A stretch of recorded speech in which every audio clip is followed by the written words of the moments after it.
I'm gonna I'm gonna say something that's gonna rock the boat for Spurs fans who are on a high right now, but bear with me because I'm gonna come back around on it. Okay, I get the premium of Premier League players, and you get a near guarantee that they're going to hit the ground running when you bring them in. For me, you can bring in equivalent players by shopping from the other top four leagues. So you could have brought in Akliuche from Monaco.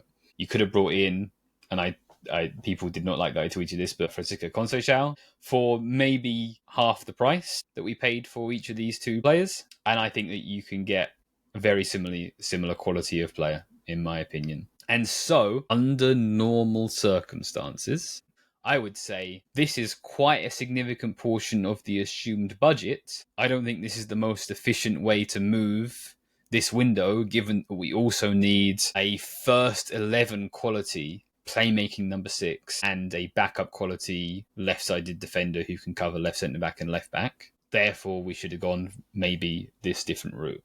But that isn't the circumstances of the summer. These two moves that we're in for, this move that one is done and the other is borderline done once the lawyers in the Premier League get their paperwork in order or whatever, comes off the back of an enormous undefined cash injection. And so at that point, I say, hey, look, as a Spurs fan, that ain't my money, right?